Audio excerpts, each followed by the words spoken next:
नमस्कार। बिहार चुनाव की नंबर 1 डिबेट शो में आपका बहुत बहुत स्वागत। आपके साथ मैं हूं संतोष गंगवार। बिहार विधानसभा चुनाव में एनडीए की ऐतिहासिक जीत और महागठबंधन की करारी हार के बाद जहां एक और नई सरकार के गठन की तैयारी तेज है, मंत्रिमंडल का स्वरूप तैयार किया जा रहा है, शपथ ग्रहण को ऐतिहासिक बनाने के लिए पटना के गांधी मैदान को सजाया जा रहा है, तो दूसरी ओर आरजेडी में हार की समीक्षा शुरू कर दी गई। आज आरजेडी की समीक्षा बैठक में तेजस्वी यादव, लालू प्रसाद यादव, राबड़ी देवी और मीसा भारती के साथ आरजेडी के कई नेताओं ने इस बैठक में हिस्सा लिया और हार के बिंदुओं पर क्रमवार चर्चा की गई। साथ ही नेता प्रतिपक्ष की भूमिका को लेकर भी मंथन किया गया। खबर है कि तेजस्वी यादव को ही नेता प्रतिपक्ष और आरजेडी दोनों की जिम्मेदारी सौंप दी गई। तेजस्वी यादव को ये दोनों जिम्मेदारी ऐसे समय में मिली हैं जब विधानसभा चुनाव में करारी हार के बाद महागठबंधन और परिवार दोनों बिखर रहे हैं। कांग्रेस पहले ही कह चुकी है कि तेजस्वी महागठबंधन के सीएम उम्मीदवार थे, तो उन्हें आगे आकर हार की जिम्मेदारी लेनी चाहिए। उधर रोहिणी आचार्य भी इसी मुद्दे पर मुखर होकर परिवार और पार्टी दोनों से अलग हो चुकी हैं। ऐसे में सवाल है कि महागठबंधन की नैया कैसे डूबी और किसने डुबोई। इसी मुद्दे पर करेंगे आज बहस। सबसे पहले एक रिपोर्ट।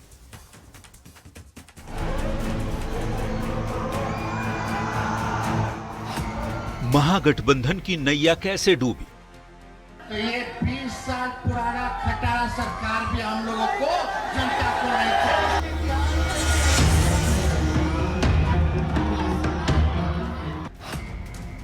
क्यों हुई आरजेडी की इतनी बड़ी हार?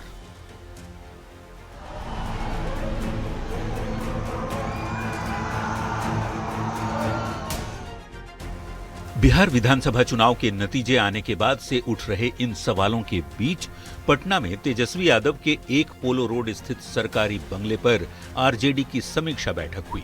चुनाव में हार के अलग अलग बिंदुओं पर जो चर्चा हुई सो हुई। आरजेडी अध्यक्ष लालू प्रसाद ने सबसे बड़ा निर्णय लिया। निर्णय ये कि तेजस्वी आगे भी विधानसभा में नेता प्रतिपक्ष की भूमिका में नजर आएंगे और राष्ट्रीय जनता दल तेजस्वी यादव के दिशा निर्देश में ही आगे का सफर तय करेगा। कि सर्वसम्मति से विधायक दल का नेता तेजस्वी प्रसाद यादव जी को चुना जाए। सब लोगों ने सर्वसम्मति से उनको चुना। साल 2020 में तेजस्वी यादव ने अपनी पार्टी आरजेडी का नेतृत्व किया था और महागठबंधन जीत के मुहाने पर था, लेकिन इस बार पूरे कुनबे का सुपड़ा साफ हो गया। आरजेडी 15 साल में सबसे कमजोर स्थिति में पहुंच गया, या यूं कहिए कि बिहार की सियासत में हाशिए पर। 2025 में सीटें मिली मात्र 25। दूसरे शब्दों में चुनावी इतिहास में आरजेडी का दूसरा सबसे खराब प्रदर्शन। ईवीएम में तो चोरी हुई है। ईवीएम के खिलाफ में लड़ाई लड़नी है और बैलेट पेपर से चुनाव हो। बैलेट पेपर से जो भी हुआ है उसमें हम लोग चुनाव जीते हैं, ईवीएम में ही हारे हैं। एक ओर तेजस्वी यादव के नेतृत्व में लड़ रही पार्टी की इतनी बड़ी हार हुई, दूसरी ओर रोहिणी आचार्य ने भी भाई तेजस्वी यादव पर गंभीर आरोप लगा डाला। इसके बाद सवाल उठ रहा था कि तेजस्वी यादव का क्या होगा। आरजेडी की बैठक में लालू प्रसाद ने इस तरह के सवालों पर ये कहते हुए विराम लगा दिया, आगे भी तेजस्वी के नेतृत्व में ही आरजेडी चुनाव लड़ेगा। घर का मामला घर के लोग देख लेंगे, आप लोग चिंता न करें। सभी घर में इस तरह की बातें होती हैं, घर का मामला हम घर में से लड़ लें। महत्वपूर्ण बैठक में आरजेडी के जीते और हारे दोनों प्रत्याशियों ने सरकार पर आरोप लगाए, क्योंकि किसी को ऐसे रिजल्ट का अंदाजा नहीं था। बैठक में आरजेडी अध्यक्ष लालू प्रसाद, पूर्व मुख्यमंत्री राबड़ी देवी, पाटलिपुत्र से सांसद मीसा भारती सहित चुनाव में जीते हुए विधायक और हारे हुए उम्मीदवारों के साथ पार्टी के तमाम बड़े नेता मौजूद रहे। पटना संवाददाता संजय कुमार के साथ ब्यूरो रिपोर्ट, न्यूज़ 18।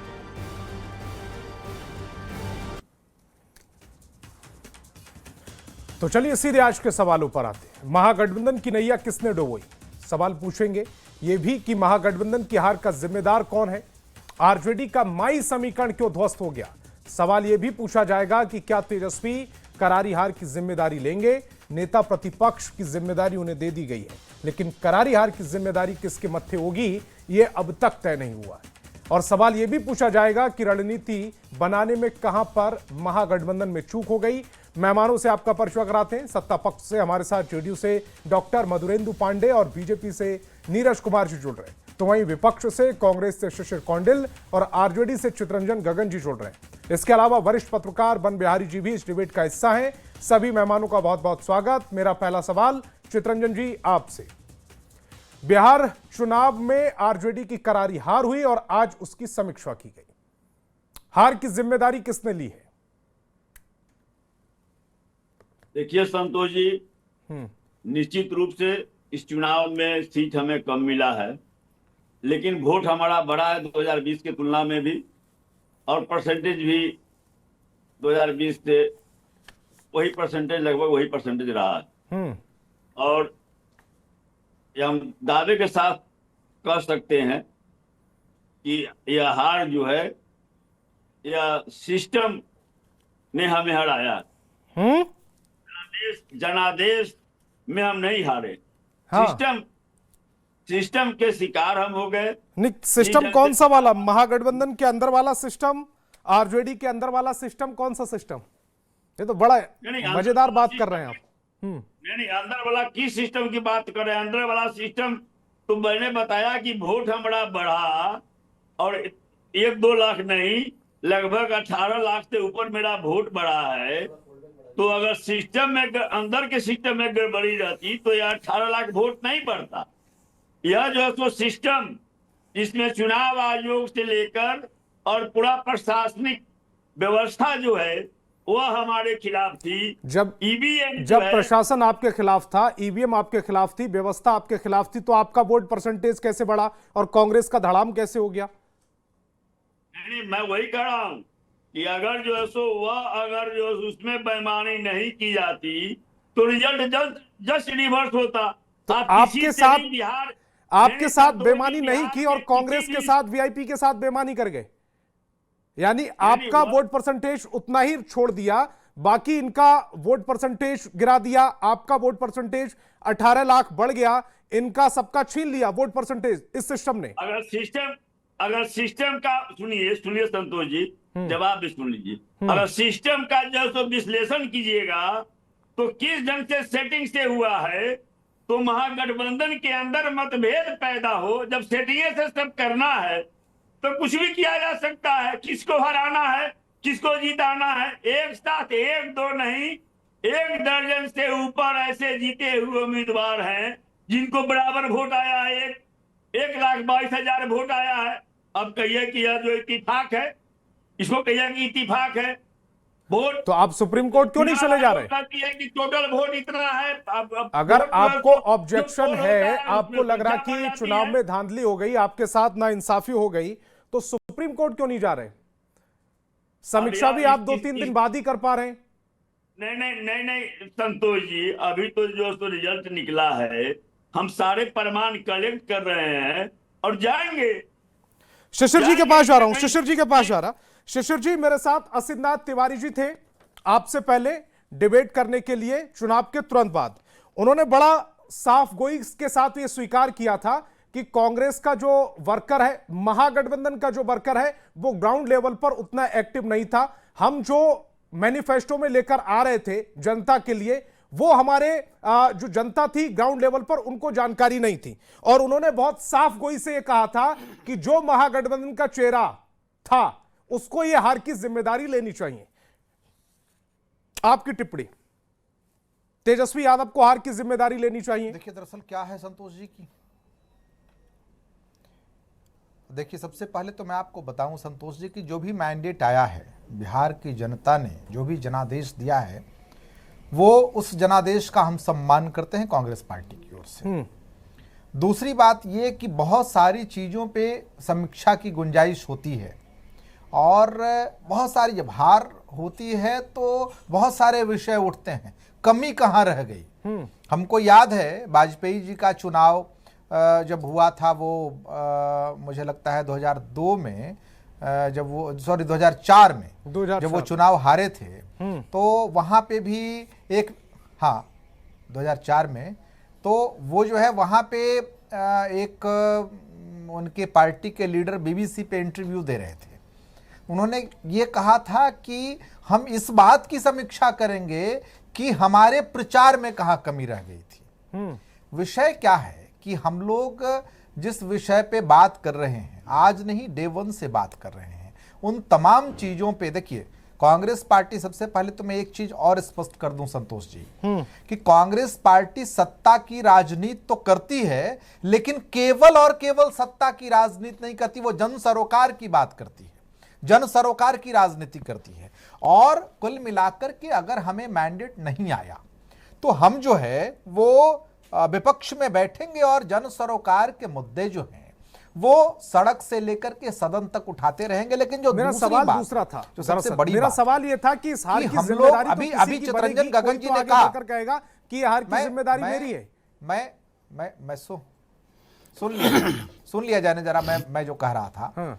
मैं वहीं पे आ रहा हूं। बेसिकली क्या है कि हम लोग एनडीए से नहीं लड़ रहे थे संतोष जी, हम लोग जो है वो चुनाव आयोग के कैंडिडेट से लड़ रहे थे। जरा समझिए ना कि चुनाव आयोग ने इलेक्शन घोषित कर दिया और उस घोषणा के बाद 10-10 हजार रुपए जीविका से जुड़ी महिलाओं के खाते में जा रहे थे। तो आप ये क्या कह रहे आचार हैं कि संहिता का उल्लंघन नहीं था? आप ये बात लेकिन कह क्या के चुनाव महिलाओं का आयोग अपमान ने कर रहे हैं नहीं, कि क्या उन्होंने चुनाव अपना आयोग वोट ने बेच दिया? आप ये कह रहे हैं? नहीं, अपमान मैं नहीं कर रहा हूं। ये मैं अपमान नहीं कर रहा हूं, लेकिन सवाल तो खड़े होंगे संतोष जी, सवाल खड़े होंगे 1,81 लाख और वोट मिला है सवाल जरूर खड़े होने चाहिए। 1,81 लाख, अगर देखिए वो सवाल 1,81 लाख आपके खाते में चला गया तो फिर आप उनका अपमान नहीं कर रहे हैं? इन्होंने नहीं बेचा वोट, उन्होंने बेच दिया, जिन्होंने एनडीए को दे दिया।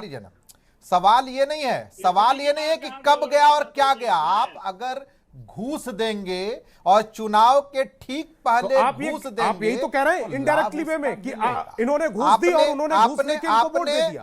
ये अपमान नहीं हुआ? महिलाओं को सुन लीजिए, नीरज जी, महिलाओं बिल्कुल महिलाओं को घूस दिया कि वो हमें वोट करें। ऑब्जेक्टिव होकर के चुनाव जो है वो जिम्मेदारी चुनाव आयोग की बनती है। आप ये कह रहे हैं कि इन्होंने घूस दी और महिलाओं ने घूस ली और घूस लेकर अपना वोट बेच दिया, यही तो आप आरोप लगा रहे हैं। लोग विरोध करते हैं। नीरज जी जी देखिए, कांग्रेस आरजेडी का शुरू से इतिहास रहा है, ये लोग महिला विरोधी रहे। चुनाव आयोग पे लगा रहा हूं। आप वोटर पर आरोप लगा रहे हैं, चुनाव आयोग वोट देने थोड़ी गया। आप कह रहे हैं कि 10,000 में वोट बेच दिया। मैं इलेक्शन कमीशन पे आरोप लगा रहा हूं। आवाज बढ़ाएं जरा नीरज जी। आप लोग परेशान हैं, बट थोड़ा व्याकुल इतना मत होइए। और इतना व्याकुल होने से काम नहीं, जनता ने आपको आईना दिखा दिया है। नीरज जी, क्या आपकी बिहार में पॉलिटिकल हैसियत है? दरअसल आईना बिहार में दिखाया माननीय है, मोदी जी तो ने जो रैलियां आईना की दिखाया और है, मोदी की गारंटी पर नीरज जी लोगों ने सुन भरोसा लीजिए। दिखाया है, मोदी लेकिन नीतीश भले की ही जोड़ी पर आपको- लोगों ने भरोसा दिखाया है। आपको और जब से चोरी तेजस्वी करके यादव जनादेश CM मिला हो, घोषित हुए, आपने उसी चोरी समय किया हमारा हो, 5% लेकिन मत बढ़ गया फैक्ट था। ये है कि तब जो तेजस्वी के चीजें चेहरे हुई पर हैं जंगल विरोध राज के उसका बैगेज होगा। था। और ऐसे किसी भी सीधे साथ स्थिति रहिए। में ये देश की आपके जनता इस झूठ बात को से जनता शिशिर नहीं सुनना चाहती। शिशिर जी, इस बार सुन के लेते हैं चुनाव पहले ने नीरज साबित जी कर को, दिया उसके बाद है मैं फिर से कि मौका दूंगा कांग्रेस के झूठ को जनता नहीं सुनना चाहती है। जी जनता ने अपना मैंडेट दे दिया है, फिर भी आप मैं सुन रहा हूं। छोटी दलील किए जा रहे हैं, समझ नहीं नीरज जी आता है। नीरज जी टॉपिक पर जी, और ये एक तरफ ये कहते हैं कि मेरा वोट ज्यादा है, तो साहब आप ये भी ध्यान में रखिए कि आरजेडी 143 सीट पर लड़ी थी और बीजेपी 101 सीट पर लड़ी थी, जदयू 1 सीट पर लड़ी थी। अगर उतनी सीटों पर हम लड़े होते तो हमारा वोट ज्यादा होता। अगर एवरेज कैलकुलेशन करेंगे तो एनडीए गठबंधन को एवरेज हर सीट पर करीब 85,000 वोट आया है, वहीं आरजेडी को करीब 68,000 वोट आया है। अगर पूरा का कैलकुलेशन बैठाएंगे तो ये हर सीट वाइज ये हारे हुए हैं। ये वोट प्रतिशत और वोट बढ़ने का नौटंकी करते हैं। ये इनको साथ में ये भी बोलना चाहिए तो कि ज्यादा जनता सीट भी पर समझती लड़े थे। होगी ना नीरज जी, जिन्होंने वोट जी, जिसको बिल्कुल। दिया है वो नहीं समझ रहे होंगे कि हमने वोट इनको दिया ही नहीं है, जीतेंगे कैसे, और जिसको बिल्कुल, वोट दिया है वो बिल्कुल। जीत गए। और लेकिन माननीय सवाल ये मोदी उठता है जी की मधुरेंद्र जी, गारंटी पर बिहार लेकिन की सवाल जनता ये ने उठता है अपना- मधुरेंद्र जी कि जब आप हार जाएं तो हार की समीक्षा और जिम्मेदारी लेने के बजाय आप ये कहें कि 10,000 रुपए का लॉलीपॉप दिया गया था महिलाओं को और उन्होंने इस एवज में इनको वोट, तो आपको तो 2005 से आपके पक्ष में वोट नहीं पड़ रहा। मधुरेंद्र जी, नीतीश जी की तो स्वीकारता 2005 से है। बिल्कुल। जब से वर्ष 2005 से माननीय मुख्यमंत्री नीतीश कुमार जी बिहार की सत्ता संभाले तो उस वक्त बिहार की हालात क्या थी? खाई थी, उबर खाबर बिहार मिला था, कहीं कुछ भी नहीं था। उस चीज को माननीय मुख्यमंत्री नीतीश कुमार जी ने अपने बेहतर शासन और सुशासन से बिहार में न्याय के साथ विकास और सामाजिक सुधार करने का काम किया और बिहार को उस लेवल तक ले जाने का काम किया अपने 2 दशक के कालखंड में कि आज बिहार देखने को मिलता है। जितने भी योजनाएं थी, जितने भी कार्यक्रम थी, जितने भी संकल्प माननीय मुख्यमंत्री नीतीश कुमार जी ने लिया, उस सब को उन्होंने पूरा करने का काम किया। ऐसा नहीं किया कि जनता से कोई वादा किया और उसको पूरा करने का काम नहीं किया। जितने भी माननीय मुख्यमंत्री वादा किए सबको पूरा करने का काम किया और जन सरकार से जुड़े हुए तमाम कार्यक्रम एवं योजनाओं को पूरा करने का काम किया। अभी जो कांग्रेस के चाहे लगा रहे थे, ये लोग शुरू में जब चुनाव होने लगा मतदाता गहन पुनरीक्षण, उस वक्त भी ये लोग मुद्दा विहीन राजनीति करने पर उतारू हो गए। अब जब चुनाव संपन्न हो चुका है उसके बाद भी वोट चोरी की बात करते हैं। ये लोग तो खुद उपाधि चोर हैं। जननायक कर्पूरी ठाकुर जी का इन्होंने उपाधि चोरी करके झारखंड जीतते हैं तो वोट चोरी नहीं होती, कर्नाटक जीतते हैं तो वोट चोरी नहीं होती, फिर वो उधर हिमाचल जीत जाते हैं तो वोट चोरी नहीं होती। लेकिन एक कॉलेज के टाइम में एक बच्चा आपके आसपास हमेशा देखा होगा जिसने पढ़ाई नहीं की और एग्जाम खराब हो गया तो एग्जामिनर को कर दिया कि ये पक्षपात करते हैं। वो वाली स्थिति दिखती है और अब जनता भी समझ रही है।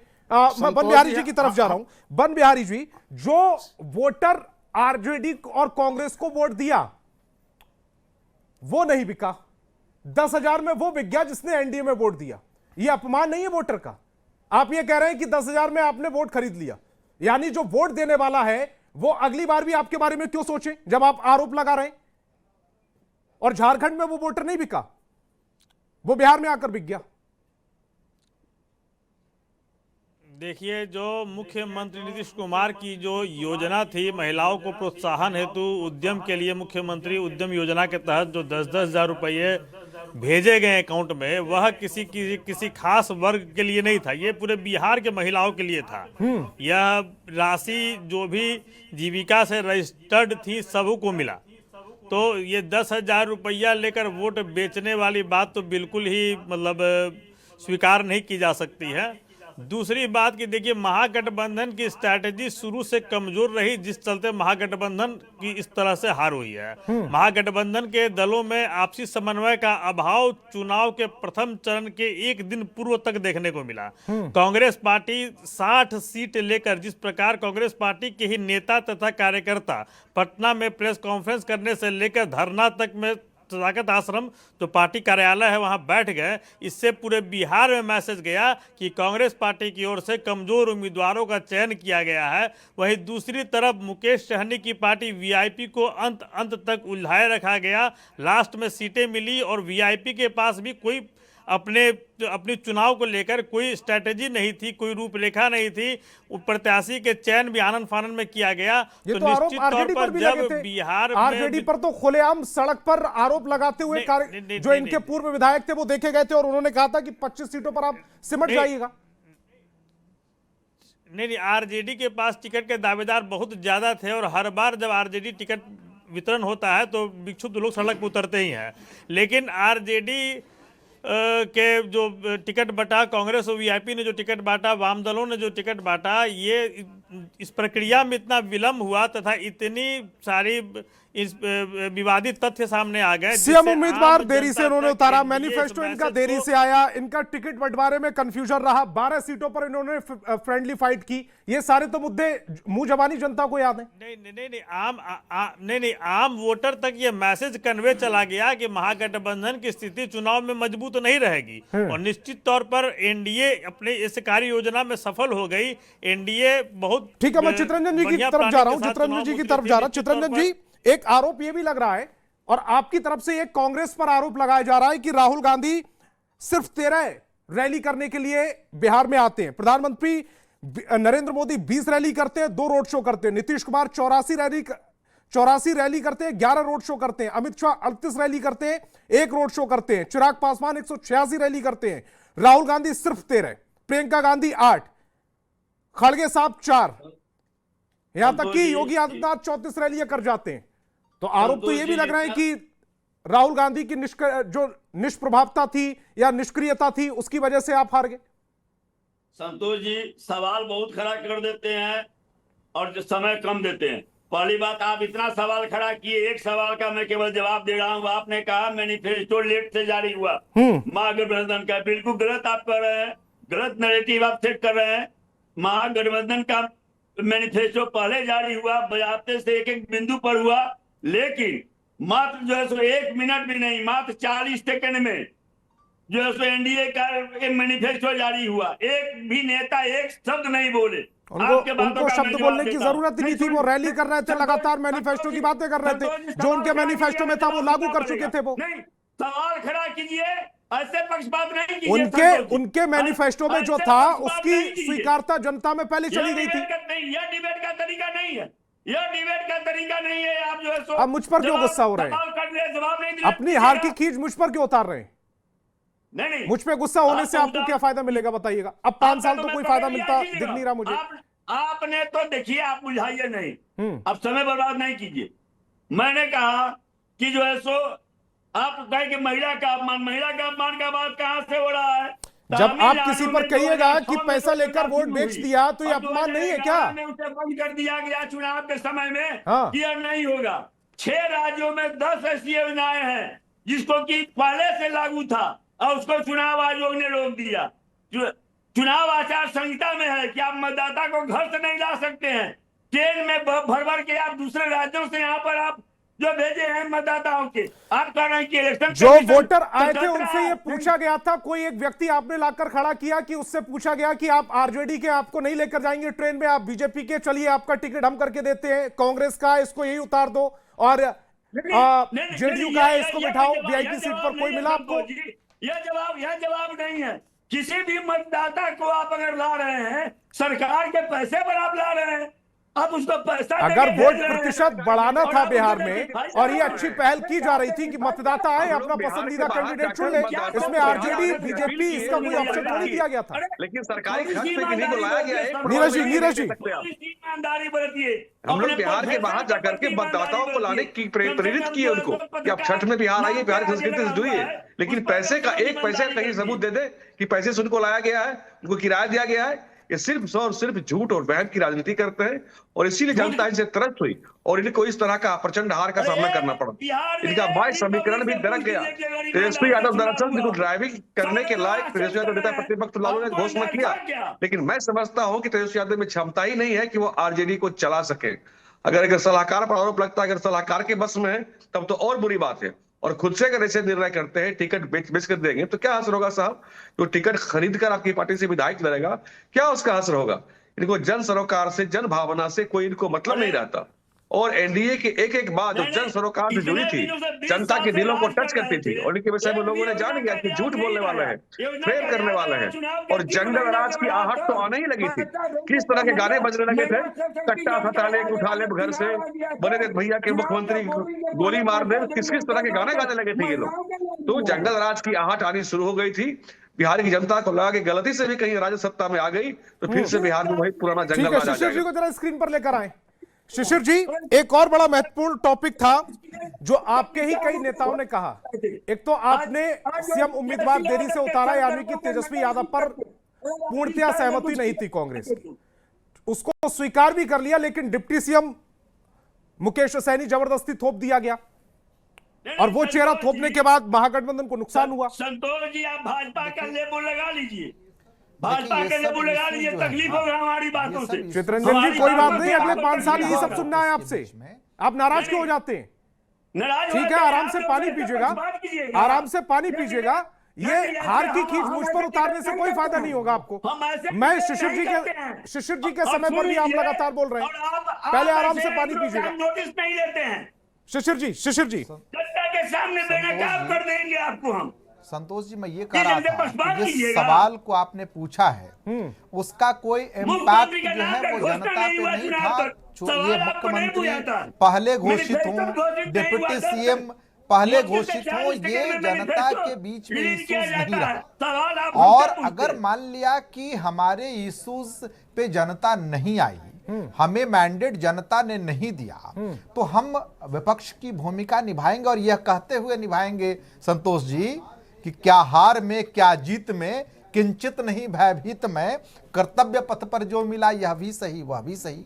इसीलिए ऐसा कुछ नहीं है कि मान लिया, जैसे देखिए चुनाव है, 2010 में कांग्रेस पार्टी को बिहार में 4 सीटें मिली थी, आपको याद होगा। 2015 में बढ़कर के 23 हो गई, 2020 में 19 हो गई, फिर अभी 6 पे आए हैं। हो सकता है कि अगली बार जो है वो हम लोगों की स्थिति बहुत बेहतर हो। तो ये जनता का मैंडेट जो है वो, अब बताइए ना, नीतीश बाबू जो है वो 2010 में प्रचंड बहुमत 114 115 सीटें उनकी आई थी, लेकिन 2015 में जब चुनाव वो लड़े तो 100 सीटों पे नीतीश बाबू की पार्टी चुनाव लड़ रही थी, और वहां पे सीटें उनको कितनी आई, तो 73 के आसपास। और वो जो है जब 2020 में वो चुनाव लड़ने के लिए उतरे तो उनकी सीटें आ गई 40-41, और फिर अभी जो है 85 रिकवर भी तो कर लिया। अगर उनको नुकसान हुआ उन्होंने रिकवर किया।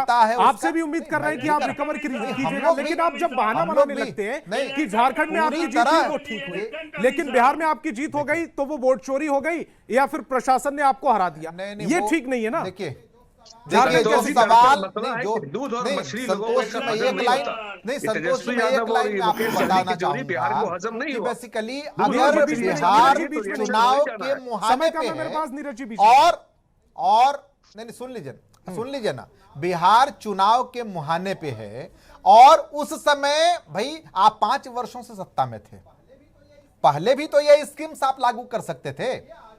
ये आचार संहिता लागू होने को और आचार संहिता लागू हो गया, उसके बाद सवाल अगर है वो आपके द्वारा दिए जा रहे हैं, मैनिफेस्टो आप लेकर आप में जो है बेहद गंभीर आरोप है, और क्वेश्चन मार्क जो है इस पे खड़ा होगा।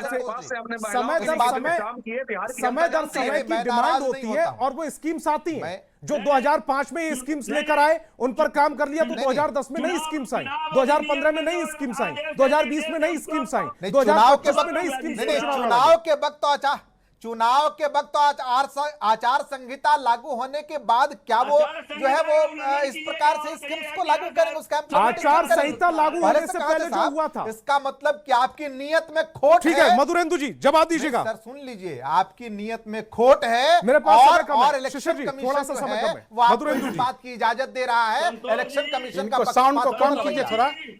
हार का दंश झेल रहे संतोष जी, आपके डिबेट में हार का दंश झेल रहा महागठबंधन खिसियानी बिल्ली खंभा नोचे वाली कहावत चरितार्थ कर रही है। सब दिन महागठबंधन ने, कांग्रेस और राजद ने आपकी आवाज दब जा रही है मधुरेंदु जी के बीच में, सुन लूंगा मैं आपको आराम से।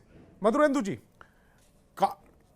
कांग्रेस और राजद ने जो 55 वर्षों तक शासन किया, और वह जो बैलेट पेपर की बात जो कह रहे हैं चित्तरंजन गगन जी कि अभी डिजिटल में गड़बड़ी हुआ है, तो जो बैलेट पेपर पर जो चुनाव होता था उस वक्त जरा उनसे पूछिए कि क्या दलित और पिछड़े लोग वोट देने जाते थे, वोट चुका जाता था। बैलेट पेपर की जब गिनती हुई थी तब भी ये पीछे चल रहे थे। आज जब डिजिटल, आज तो चुनाव आयोग जब इस चीज को, प्रक्रिया को सुधारने का काम किया है, तो आज हर तबके के लोग चुनाव सेंटर पर जाते हैं, बूथ पर जाते हैं और अपना मतदान देते हैं। इसमें कहीं किंतु परंतु नहीं है। और यह सब भ्रष्टाचार और जंगल राज के जो दोनों अपरिपक्व राजनीतिज्ञ हैं, तेजस्वी प्रसाद यादव और राहुल गांधी, उनको बिहार के विकास के लिए कोई मैनिफेस्टो उन्होंने कुछ भी जारी नहीं किया। और 20 साल में माननीय मुख्यमंत्री नीतीश कुमार जी ने बिहार को इतना करके दिखा दिया, तो बिहार की जनता तो माननीय नीतीश कुमार जी की चाहत थी। बिहार की जनता चाहती थी कि नीतीश कुमार जी हमारे मुख्यमंत्री बने। इसी का प्रतिफल है कि इतनी प्रचंड जीत बिहार की जनता ने स्वीकार करके दिया, और एनडीए के पक्ष में मतदान कर नीतीश कुमार जी को पुनः 20 तारीख को मुख्यमंत्री बनाने का सपना जो जनता की है वह साकार होगा। ठीक है, वन बिहारी जी को जरा स्क्रीन पर लेकर आए। वन बिहारी जी, जो विपक्ष के आरोप हैं, अगर चुनाव लड़ने जा रहे हैं, या तो जीत होगी या हार होगी। जीत होगी तो आप सरकार बनाइएगा, हार होगी तो उसको स्वीकार कीजिएगा, अगले 5 साल के लिए मेहनत कीजिएगा। इसमें कौन सा ऐसे रॉकेट साइंस है जो विपक्ष को समझ नहीं आ रहा? नहीं, लेकिन हार की जिम्मेदारी तो तय होती है ना, वो तय नहीं हो रही। आपकी भी जिम्मेदारी तय वन बिहारी जी, और मेरी जिम्मेदारी मुझे मालूम है, आप बीच में इंटरप्ट करने लगते हैं, ये इससे दिक्कत होती है। विपक्ष को पूरे चुनावी प्रक्रिया में किसी प्रकार की आपत्ति है तो देश में न्यायपालिका सर्वोपरि है। नियमतः उन्हें हाईकोर्ट, सुप्रीम कोर्ट रुख करना चाहिए, और जो भी धांधली या बेईमानी या पक्षपात के आरोप चुनाव आयोग पर लगाए जा रहे हैं उससे संबंधित प्रमाण उपलब्ध कराए जाने चाहिए। देखिए, जब तक सत्य को स्वीकार नहीं किया जाएगा तब तक उस पर सही तरीके से आत्ममंथन नहीं हो सकता सामने है बनबिहारी बनबिहारी जी, आपने वो राजनीतिक कहावत विश्लेषक सुनी है, के ना रूप में मैं खाता यह ना बताना वही, जो चाहूंगा। मैं कहूं वही सही। दरअसल विपक्ष की स्थिति वो हो गई है, वो कह रहे हैं कि अगर वोट चोरी हुई है तो पूरी देश यह ये तरीका स्वीकार कर दे। दीर्घकालिक राजनीति के लिए उचित नहीं न माना जा सकता है। यह तरीका दीर्घकालिक राजनीति के लिए उचित नहीं माना जा सकता है। 2020 में महज 12,000 वोट कम रहने वाले महागठबंधन को इस चुनाव में जिस प्रकार से मत प्राप्त हुए, तो इस पर आत्ममंथन होना चाहिए। खुले दिमाग खुले दिल से आत्ममंथन होना चाहिए। महागठबंधन के तमाम बड़े छोटे नेताओं को एक प्लेटफॉर्म पर बैठकर चर्चा करनी चाहिए कि कहां कमी हुई। लेकिन दिक्कत है कि महागठबंधन या एनडीए, स्थिति यह है कि देश में अब कोई राजनीतिक दल ऐसा नहीं है जहां कार्यकर्ता मुखर रूप से अपनी बातों को सामने रख सके, और कार्यकर्ताओं की बातों को सुनने की परिपाटी भी मौजूदा लोकतंत्र में जो राजनीतिक दल है उसमें प्रायः समाप्त होते जा रहा है, जो कि शोचनीय है। ठीक है शिशिर जी, बहुत छोटा सा जवाब दीजिएगा, समय बहुत कम है। नेता प्रतिपक्ष के तौर पर आरजेडी की ओर से तेजस्वी यादव जी का नाम आ गया है, आपको स्वीकार है? नहीं, बिल्कुल क्यों नहीं स्वीकार्य होगा। सवाल ये है कि जो जिस हिसाब से विधायक जीते हैं आरजेडी के, तो स्वाभाविक तौर पे नेता प्रतिपक्ष की कुर्सी उनको मिलनी चाहिए, और हमारे एलआई हैं वो, तो हम तो चाहेंगे कि ऐसा हो, और ऐसा हुआ है। हम स्वागत करते हैं इस बात का। ठीक है चित्ररंजन जी, आखिरी कमेंट आरजेडी नेता प्रतिपक्ष के तौर पे चुना है। संतोष जी, पहली बात तो मैं यह कह दे रहा हूं कि अगर डिबेट में इस ढंग से समानता का व्यवहार कीजिएगा तो आरजेडी आगे से आपके डिबेट में नहीं जाएगी। सर, ये धमकी आप पहले भी दे चुके हैं। आपकी पार्टी पहले भी प्रवक्ता भेजना छोड़ चुकी है, क्या फर्क पड़ा उससे? दरअसल डिबेट कर नहीं पाते हैं, आप आइए धमकाइए, यही आपकी डिबेट करने की शैली बन गई है। मैं टॉपिक पर बात कर रहा हूं, आप मुझे धमका रहे हैं। धमकाने से कोई फायदा हुआ आपको पूरे बिहार में? क्या फायदा हुआ धमकाने से, बताइएगा। तो हम यहाँ पर चेहरा दिखाने के लिए नहीं ना आते हैं, हम यहाँ पर चेहरा आप समय खराब करने के लिए आते हैं। सर, आप अपना भी समय खराब कर रहे हैं, बाकी प्रवक्ताओं का समय खराब कर रहे हैं। मैं टॉपिक पर सीधा से सवाल पूछ रहा हूं, आप मुझे धमका रहे हैं। आपकी धमकी से मुझ पर, मैं पहले भी कह चुका हूं, कोई फर्क नहीं पड़ता। चित्ररंजन जी, आपकी धमकी से मुझ पर कोई फर्क नहीं पड़ता। खराब कर रहे हैं। नीरज जी, आखिरी कमेंट जल्दी से। बिहार में कभी भी कांग्रेस आरजेडी का पिछलक्कू बन के नहीं चलना चाहेगी। कांग्रेस को पता चल गया कि आरजेडी का चेहरा जिस दिन से घोषित हुआ, वोट लगातार गिरते रहे, कांग्रेस के भी और आरजेडी के भी पूरे के पूरे। मधुरेंद्र जी, आखिरी कमेंट आपका, बहुत कम समय है मेरे पास। अख्तियार करेगी बिहार में।